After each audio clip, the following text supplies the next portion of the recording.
நேயர்கள் அனைவருக்கும் என்னுடைய பணிவான வணக்கங்கள்.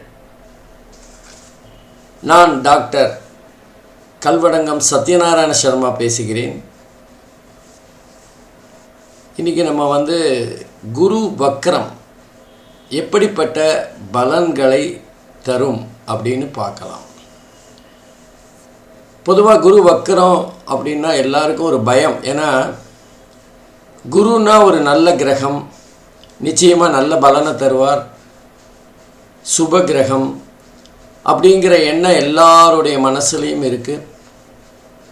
அப்போ அது வக்கரம் அப்படின்னோடனே எதிர்மறையான பலன்களை தரும். அப்போ அது கெடுபலனாக இருக்கும் அப்படிங்கிற ஒரு அடிப்படை விஷயமாக எல்லாரும் எடுத்துக்கொள்கிறார்கள். உண்மையில் அது அப்படி அல்ல. எந்த கிரகமுமே வக்கரம் என்றால் பின்னோக்கி செல்வது அப்படின்னு ஒரு கான்செப்ட் எல்லாரும் நினச்சிட்டு இருக்காங்க. உண்மையிலே அந்த மாதிரி எல்லாம் இல்லை. எந்த கிரகமும் பின்னோக்கி செல்லாது. இல்லை, ராகு கேது மட்டும் பின்னோக்கி செல்லுகின்ற, எப்போவுமே வக்கர நிலையில் வக்கர கதியில் சஞ்சாரம் செய்கின்ற 2 சாயா கிரகங்கள் இருக்குது. அப்போ இந்த குரு வக்கரம் அப்படின்னா என்ன, குரு வக்கரமாக போகிறதுன்னா என்ன அப்படின்னு பார்த்தீங்கன்னா, குரு மாத்திரம் இல்லை, எந்த ஒரு கிரகமுமே வக்கர கதியில் செல்லுகிறது அப்படின்னா அது ஒரு மாயையான தோற்றம். உதாரணமாக இப்போ நம்ம ரயிலில் ஒரு ஸ்டேஷனில் நின்றுட்டுருக்கோம். திடீர்னு நம்ம ட்ரெயின் கிளம்புறது. நம்ம ட்ரெயின் கிளம்பும்போது எதிரில் நிற்கிற 2 ட்ரெயின் நம்ம எதிர் திசையில் போகிற மாதிரியான ஒரு தோற்றம், மாயமான தோற்றம். ஆனால் அந்த ட்ரெயின் நின்றுட்டு தான் இருக்கும். நம்ம ட்ரெயின் தான் மூவ் ஆகிருக்கு. அந்த மாதிரி தான் வக்கர கதி அப்படிங்கிறது. கிரகங்கள் வக்கரமாக வராது, ராகு கேதுவை தவிர. அப்போ என்ன இது கான்செப்ட் அப்படின்னு பார்த்தீங்கன்னா, நம்ம சூரியனிலிருந்து குரு சனி இதெல்லாம் கொஞ்சம் பின்னாடி இருக்குது. அந்த நீள்வட்ட கோல் வடிவ அதோட சுற்றுப்பாதையில் அது 2 முனைகளில் அதிக தூரமாக இருக்கும். அந்த இடைப்பட்ட தூரம் அதிகமாக இருக்கின்ற அந்த நிலையில் குரு சனி 2 பேருடைய பலாபலன்கள் கொஞ்சம் குறையிறதோ அல்லது மாற்றத்தை அல்லது சலனத்தை ஏற்படுத்தக்கூடிய தன்மையில் இருக்கும். இதுதான் வக்கரம். இன்னும் சொல்லப்போனால், இப்போ நம்ம முகத்துக்கு பக்கத்தில் டார்ச் அடிச்சிங்கன்னா பளிச்சுன்னு தெரியும். அதுவே 100 அடி தள்ளி இருந்து நம்ம முகத்துக்கு நேராக டார்ச் அடித்தா எப்படி ஒரு மெல்லிசான ஒளிவட்டம் தெரிகிறதோ அது மாதிரி தான் சூரியனிலிருந்து. பொதுவாக சூரியன் நடுநாயகமாக இருந்து சூரியனை சுற்றி தான் எல்லா கிரகங்களும் சுழண்டு வருகின்றன. அப்போ அந்த சூரியனிலிருந்து ஒரு கிரகம் தள்ளி ரொம்ப அதிக தூரத்தில் இருக்கிற அந்த காலகட்டத்தில் அதோட ஒளியானது கொஞ்சம் பலவீனப்பட்டு இருக்கும். அப்போ குரு சனி 2 கிரகங்களும் முக்கியமாக வக்கரம் பெறும்னு சொல்லலாம். எல்லாமே வக்கரம் பெறும். மற்றவர்கள்லாம் வக்கரம் என்பது சில நாட்கள் அல்லது ஒரு வாரம் அதிகபட்சம் இருக்கலாம். குருவும் சனியும் மட்டுமே அதிக நாட்கள் வக்கரமாக இருக்கிற ஒரு தன்மை கொண்டது. இப்போது இந்த குரு வக்கரம் கூட 116 நாட்கள் இருக்குது. அதாவது அக்டோபர் மாதம் 9ஆம் தேதி 2024 அன்று ஆரம்பிக்கின்ற அந்த வக்கர கதி ஆனது பிப்ரவரி மாதம் 4ஆம் தேதி 2025 அன்று வக்ர நிவர்த்தி அடைகிறது. ஏற்கனவே சனி பகவான் வக்ர நிலையில் தான் போயிட்டுருக்கார். அப்போது அந்த வக்கர நிலையில் இருக்கிற அந்த கிரகம் என்ன ஆகும் அப்படின்னு கேட்டால், ஒரு உதாரணத்துக்கு சொல்லணும்னா, ஒரு கிரகம் ஒரு ராசியில் இருந்து பலனை தருகின்ற அந்த அமைப்பில் அதிக தூரத்தில் கிரகங்கள் சஞ்சாரம் செய்கின்ற போது அந்த கிரகத்தினுடைய சலனமானது சற்று பலவீனப்பட்டு இருக்கும்.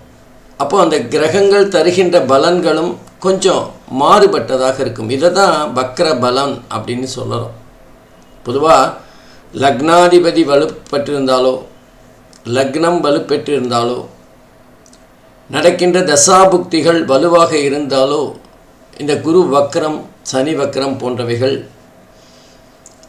ஒரு தாக்கத்தை ஏற்படுத்தாது. இன்னும் சொல்லப்போனால் குரு தசாபுக்தி, குரு அந்தரம், குரு சூட்சுமம், குரு பிராணன் போன்ற குருவினுடைய தசாபுக்திகள் நடக்கின்ற காலகட்டத்தில் அந்த குருவினுடைய வக்கர பலன் சற்று தூக்கலாக தெரியும். ஆகவே யாருக்கெல்லாம் குரு தசாபுக்திகள் அந்தரம் சூட்சுமம் பிராணன் நடக்கிறதோ அவங்களுக்கு அந்த குருவினுடைய பலாபலன்கள் ஒரு தெரிகின்ற வகையில் கொஞ்சம் அதிகமாக இருக்கக்கூடும்.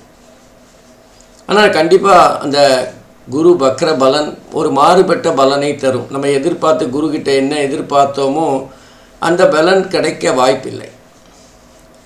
அது மாத்திரம் இல்லாமல் அந்த குரு இந்த வக்ர காலத்தில் எந்தெந்த ராசிகளை பார்க்குறாங்களோ அது பெரிய அளவில் மாறுதல் இல்லை. ஏன்னா இந்த தடவை ரிஷப ராசியிலேயே வெறும் நட்சத்திர பாதங்கள் அடிப்படையில் தான் குரு வக்ர நிலையில் போகிறார்.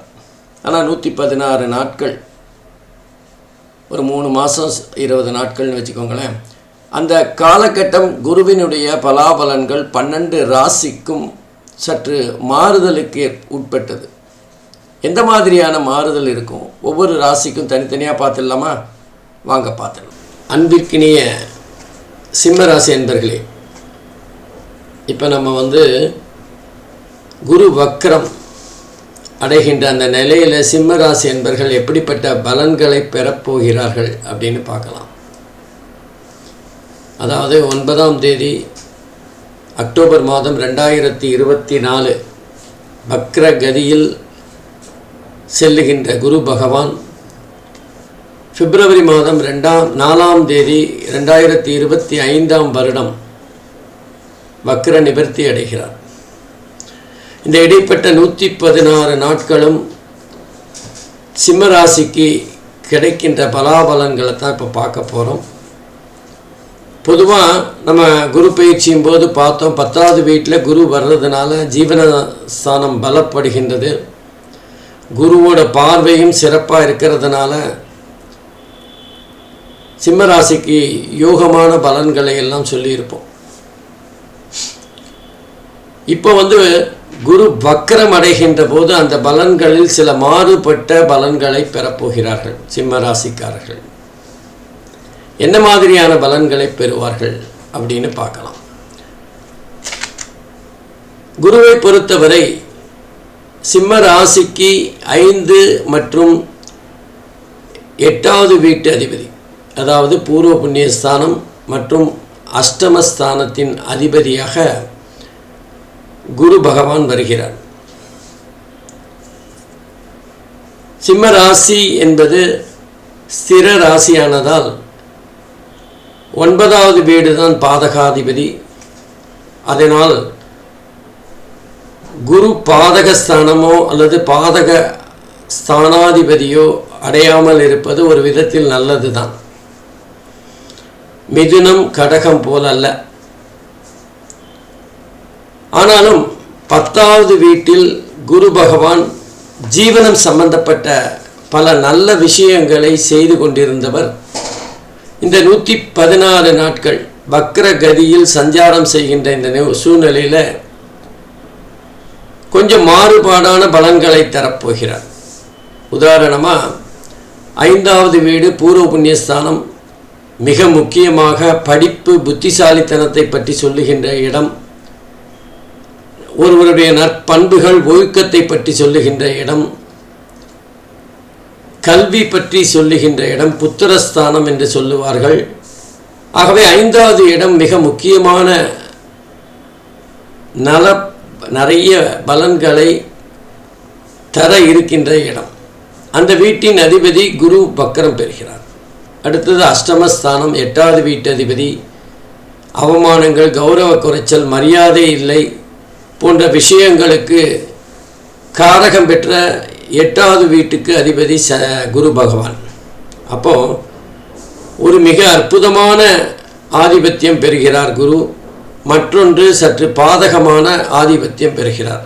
அப்போது இது 2 கலப்படமான ஆதிபத்தியம் பெற்ற குரு பகவான் வக்ர நிலை அடைகின்ற காரணத்தினால சிம்மராசி அன்பர்களுக்கு கிடைக்கின்ற பலாபலன்களும் கொஞ்சம் கலப்படமாக தான் இருக்கும். இன்னும் சொல்லப்போனால் யாருக்கெல்லாம் குரு திசை, குரு புத்தி, குரு அந்தரம், குரு சூட்சுமம், குரு பிராணன் இதெல்லாம் நடக்கிறதோ அவங்களுக்கு இந்த பலன்கள் கொஞ்சம் அதிகப்படியாக பொருந்தும். இல்லை உங்கள் ஜாதகத்தில் நீங்கள் பிறக்கிற ஜாதகம், அதாவது நம்ம பிறக்கும்போது தயார் செய்யப்படுகின்ற அந்த ஜாதகத்தில் குரு வக்கரமாக இருக்கும்போது இப்போ இந்த வக்கர நிலையில் சஞ்சாரம் செய்கின்ற குருவோட பலன் ஒத்துப்போகும், எந்த பிரச்சனையுமே இருக்காது. ஆனால் ஜாதகத்தில் வக்கரம் இல்லாத நிலையில் இப்போ வக்கரம் பெறுகின்ற இந்த அமைப்பானது சற்று பாதகத்தை கண்டிப்பாக தரத்தான் செய்யும். அதுவும் குறிப்பாக தசாபுக்திகள் குருவுக்கு சாதகமாக இருக்கின்ற போது. இன்னும் சொல்லப்போனால் சிம்ம ராசிக்கு குரு பகவான் நட்பு கிரகம்தான். ஆனாலும் அந்த குரு பகவான் வக்ரம் பெறுகின்ற காரணத்தினால சில குழப்பங்களையும் நம்மளோட அதிரடி முடிவுகளை கொஞ்சம் சோதிக்கிற மாதிரி இருப்பார். ஏன்னா சிம்மம் என்றாலே நம்ம முடிவுகளை வேகமாக எடுக்கின்ற ஒரு தன்மையை பார்க்கலாம். அதே மாதிரி சிம்ம ராசிக்கு அதிபதியான சூரியன் திடீரென்று முடிவுகளையும் முன்வைத்த காலை பின் வைக்காத ஒரு குணத்தையும் கொண்டவர். ஆகவே நம்ம அவசரமாக எடுக்கிற சில முடிவுகள் நமக்கு சாதகம் இல்லாமல் போகக்கூடும். அதனால் கொஞ்சம் யோசித்து முடிவெடுக்கணும். குறிப்பாக 10வது வீடு வேலையை பற்றி சொல்லுகின்ற இடம், நம்முடைய ஜீவனம் பற்றி பேசுகின்ற இடம். அதனால் யாரோ ஒருத்தர் ஏதோ சொன்னாங்கங்கிறதுக்காக வேலையை விட்டுட்டெல்லாம் வரக்கூடாது. யோசிக்கணும், நாளைக்கு நம்ம வேலை இல்லாமல் தவிக்கும் போது நம்மளோட நிலைமை என்ன அப்படின்னு பார்க்கணும். நமக்கு பின்னாடி மனைவி மக்கள் இருக்கலாம், குழந்தைகள் இருக்கலாம், அல்லது தாயார் பெற்றவர்கள் இருக்கலாம். அப்போது அவசர முடிவு எடுக்கக்கூடாது வேலை விஷயமாக. அதுவும் குறிப்பாக வேலையில் சின்ன சின்ன இடர்பாடுகள் வந்தால் அது நாளைக்கு இதுவும் கடந்து போகும் அப்படிங்கிற மாதிரி மாறக்கூடிய தன்மை கொண்டது. நமக்கு பிரச்சனைகள் வருகின்ற போது பதற்றம் இல்லாமல் அதை சமாளிக்கின்ற சாதுரியம் வேண்டும். சிம்மராசிக்கு முரட்டுத்தனமான முடிவு அல்லது உடனே எடுக்கின்ற முடிவு தான் இருக்கும், அதுதான் பாதகமாக போகும். ஆகவே இந்த சிம்மராசி அன்பர்கள் கொஞ்சம் கவனமாக இருக்கணும். வேலை விஷயத்தில் வேலை உங்களுக்கு பிடிக்கலை அல்லது வேலையில் ஏதோ ஒரு பிரச்சனை, முதலாளிக்கும் உங்களுக்குமே பிரச்சனைன்னு வச்சுப்போம், அடுத்த வேலையை தயார் செய்து கொண்டு இந்த வேலையை விடணும். அப்படி கடன்லேயே வாழ்ந்துட்டு இருக்கோம் நம்ம. இப்போ கடன் வாங்காதவங்க யாருமே இல்லை அப்படின்னு தான் சொல்லணும். ஏதோ ஒரு இஎம்ஐ கட்டிகிட்டு இருப்போம். வீடுக்காக இருக்கலாம், நகை வாங்கியிருக்கலாம், டிவி வாங்கியிருக்கலாம், அல்லது கார் வாங்கியிருக்கலாம், ஸ்கூட்டர் வாங்கியிருக்கலாம். அப்போ நம்ம வேலையை திடீர்னு விடுறதுனால இதெல்லாம் பெரிய அளவில் பாதிக்கும். நமக்கு பாதிப்புகள், பிரச்சனைகள் அதிகமாக நம்முடைய குணாதிசயங்களில் மாறுபாடு ஏற்படும். நேர்மையாக சம்பாதிக்கணும்னு நினைப்போம், ஒழுக்கமாக இருக்கணும்னு நினைப்போம்.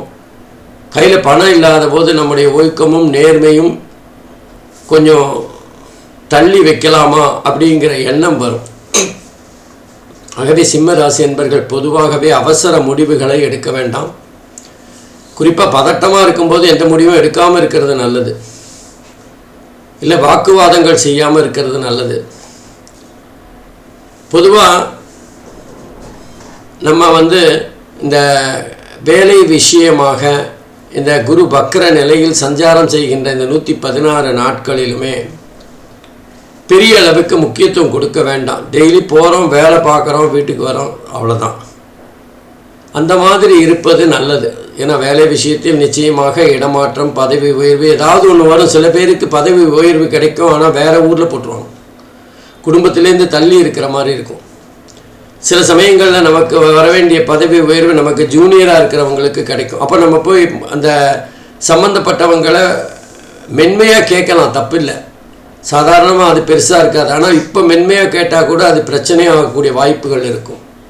ஏதோ ஒரு காரணத்தில் நம்மளை ஒதுக்கிட்டு கீழே இருக்கிறவனுக்கு ப்ரமோஷன் கொடுக்குறாங்கன்னா அந்த நேரத்தில் நம்ம இப்போ மௌனமாக இருப்பது தான் சரியானது.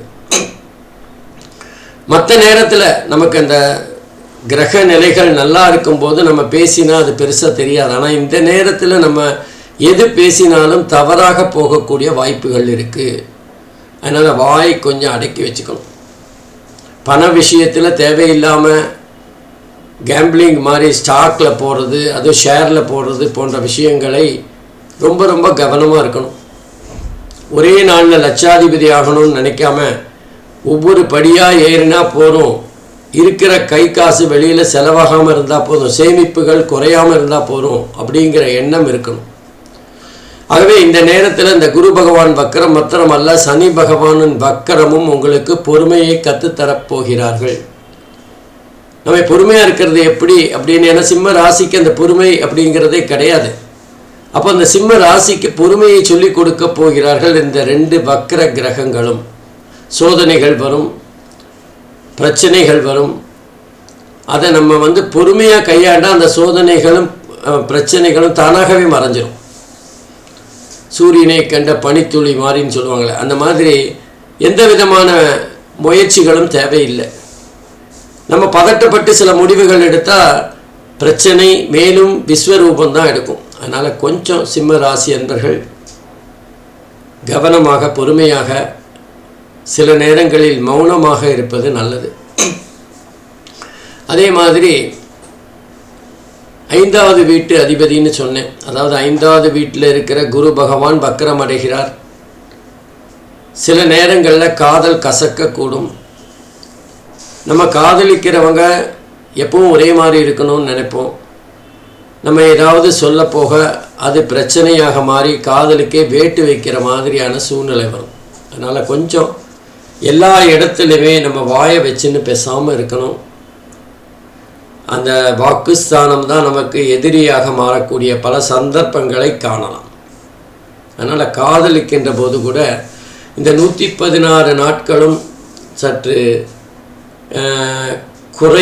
குறைச்சலாக பேசி எந்த தேவையில்லாத வாக்குறுதிகளை எல்லாம் கொடுக்காமல் இருக்கிறது நல்லது. அப்போ தான் காதலை காப்பாற்ற முடியும். அப்போ தான் அந்த காதல் திருமணத்தை நோக்கி நகரும். அதே மாதிரி படிப்பு சம்பந்தமாக குழந்தைகளோட படிப்பு கவன சிதைவுகளை பெறக்கூடும். ஏதாவது விளையாட்டில் அதிக கான்சன்ட்ரேட்டட் பண்ணி இந்த படிப்பை கோட்டை விடக்கூடிய தன்மையும் இருக்கும். சில சமயங்களில் விளையாடுறது நல்லது தான் நம்ம நினைப்போம், ஆனால் அது படிப்பை பாதிக்கிறதுன்னு கொஞ்சம் பின்னாடி தான் தெரியும். அதுக்கப்புறம் நம்ம அவங்கள மீட்டு வர்றது ரொம்ப ரொம்ப கஷ்டம். ஏன்னா குழந்தைகள் ரொம்ப ஸ்டபானாக இருக்கக்கூடியவர்கள். அதனால் ரொம்ப கவனமாக குழந்தைகள் விஷயத்தில் அவங்களுக்கு முதல்ல ஆரம்பத்திலேயே எடுத்து சொன்னால் அவங்க கேட்டுப்பாங்க. ஒரு விளையாட்டில் தீவிரமாக அவங்க ஈடுபட ஆரம்பிச்சிட்டாங்கன்னா அதுக்கப்புறம் அவங்கள அதுலேருந்து மீட்டுட்டு வர்றது ரொம்ப கஷ்டம். அதனால் குழந்தைகள் படிப்பு விஷயத்தில், குழந்தைகளுடைய விளையாட்டு விஷயத்தில் கொஞ்சம் கவனமாக இருக்கணும். அதே போல் பூர்வ புண்ணியஸ்தானம் என்று சொன்னதுனால பூர்வீக சொத்து சம்பந்தமாக ஏதாவது பிரச்சனைகள் வரக்கூடும். முடிஞ்சவரை இந்த பிரச்சனைகளை இந்த 116 நாட்களுக்கு பிறகு பார்த்துக்கலாம். கொஞ்சம் அதுக்கு காலதாமதங்கள் செய்து வந்தால் நல்லது. இந்த நேரத்தில் பிரச்சனையை நம்ம கையில் எடுத்தோம்னா பிரச்சனை கையை மீறி போகக்கூடிய வாய்ப்புகள் இருக்குது. பேசி தீர்க்க வேண்டிய விஷயங்கள் கூட நீதிமன்றத்தை நாட வேண்டிய கட்டாயத்தை ஏற்படும். அதனால் சிம்ம ராசி என்பர்கள் இந்த காலகட்டத்தில் பொறுமையாக இருக்கணும், பேச்சை குறைச்சிக்கணும். அதே நேரத்தில் முடிவுகளை அவசரமாக எடுக்கக்கூடாது, மெதுவாக எடுக்கணும். பணத்தை தேவையில்லாத இடத்தில் டெபாசிட் செய்கிறது ஆபத்தாக முடியக்கூடிய வாய்ப்புகளும் இருக்குது. வேலை செய்கின்ற இடத்துல கொஞ்சம் பொறுமையை காக்கணும். நமக்கு அங்கே சில மரியாதை குறைவு ஏற்பட்டாலும் பரவாயில்ல, அவங்களோட நிலைமை அப்படிங்கிற மாதிரி கொஞ்சம் பொறுமையாக இருந்தால்தான் நம்ம வேலையை காப்பாற்றிக்க முடியும். அந்த வேலையை காப்பாற்றினா தான் குடும்பத்தை காப்பாற்ற முடியும்.